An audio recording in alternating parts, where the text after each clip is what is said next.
Luria dedicou-se ao estudo das funções psicológicas no nível das estruturas cerebrais, como já vimos, mas também desenvolveu uma grande pesquisa sobre a influência das diferenças culturais no desenvolvimento cognitivo.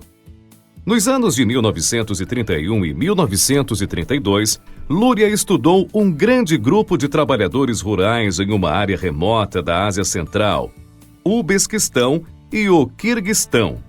Era uma área economicamente estagnada, com altas taxas de analfabetismo, a religião predominante era o islamismo, e as pessoas trabalhavam em propriedades rurais individuais e isoladas. Essa área pouco desenvolvida estava passando por transformações sociais importantes por conta da implantação de fazendas coletivas, em substituição às propriedades individuais isoladas, mecanização da agricultura, em substituição ao trabalho manual, e a escolarização da população que, em grande medida, era analfabeta.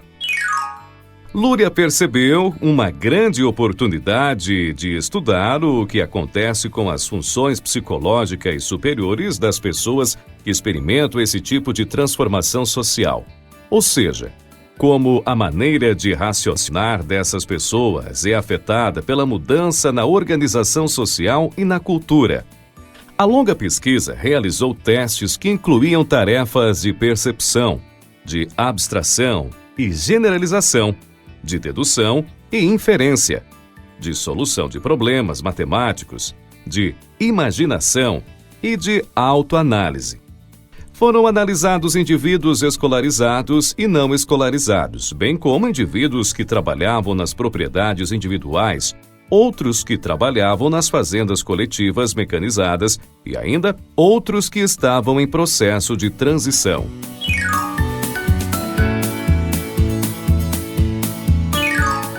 Em todos os testes realizados, os resultados apontavam que houve alterações fundamentais nos processos psicológicos por conta da alfabetização, da escolarização e de mudanças nas formas de trabalho. Ou seja, os indivíduos mais escolarizados e mais envolvidos no trabalho mecanizado nas fazendas coletivas apresentavam um desempenho mais sofisticado nos testes do que os analfabetos e os camponeses que trabalhavam individualmente. Vejamos alguns exemplos. Em uma das tarefas de classificação, o pesquisador apresentava desenhos de 4 objetos: um martelo, uma serra, um machado e uma tora de madeira. Note que 3 desses objetos são ferramentas, menos a tora de madeira. Pedia-se ao entrevistado que indicasse os 3 objetos que poderiam ser agrupados em uma categoria e qual objeto que não pertencia a essa categoria. Os mais escolarizados e os envolvidos em situações de trabalhos mais modernizados tendiam a juntar as 3 ferramentas em um grupo e apontar a tora de madeira como objeto diferente. Já os analfabetos e os camponeses que trabalhavam nas propriedades individuais diziam que os 4 objetos deveriam ficar juntos, não poderiam ser separados.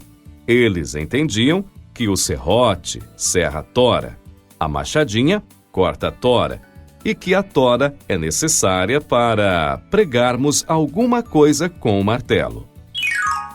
Note que o primeiro grupo de entrevistados tinha maior facilidade em classificar, em organizar os objetos de acordo com uma categoria. Já o segundo grupo analisava os objetos com base nas experiências pessoais que tinham com esses objetos: cortar, serrar e pregar. Tinham dificuldade em observar os objetos de maneira mais abstrata, não vinculada à experiência concreta do dia a dia. Em um teste de inferência, o entrevistado deveria chegar a uma conclusão com base nas informações oferecidas pelo pesquisador. Por exemplo, o pesquisador poderia dizer: no norte, onde existe neve, todos os ursos são brancos. A cidade X fica no norte, e lá sempre neva. Qual a cor dos ursos nessa cidade? Os indivíduos mais escolarizados e envolvidos em tarefas mais modernizadas respondiam que os ursos eram brancos. Já os menos escolarizados e que trabalhavam como camponeses isolados respondiam que não sabiam a cor dos ursos, pois nunca tinham estado na cidade citada.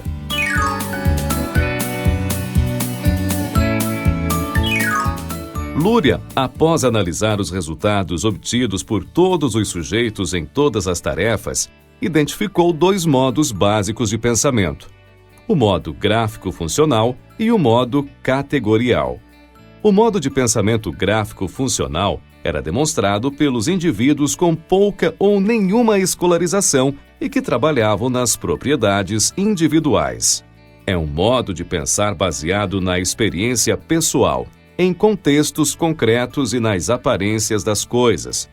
Já o modo categorial é aquele demonstrado pelos indivíduos mais escolarizados e envolvidos nas formas modernizadas de trabalho coletivo. É um pensamento baseado em categorias abstratas, com capacidade de desvincular-se das situações concretas e operar de forma descontextualizada.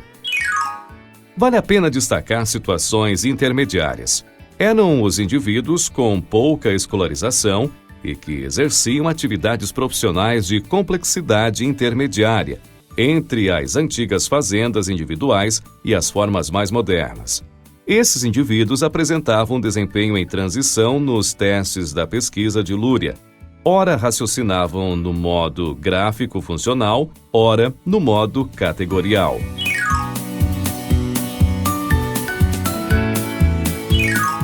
O processo de escolarização parece ser fundamental para que as pessoas aprendam a trabalhar com ideias e conceitos descontextualizados, abstratos, ou seja, que não estão relacionados à vida cotidiana dos indivíduos.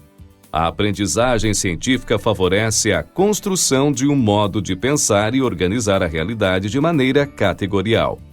As formas modernas de trabalho, por sua vez, envolvem o planejamento de ações conjuntas, a tomada de decisões a partir de critérios que não se prendem à experiência concreta individual, mas ao que é previsível e generalizável. São modos de trabalho que propiciam o surgimento de novos processos intelectuais. Quer saber mais? Acesse o texto complementar logo abaixo.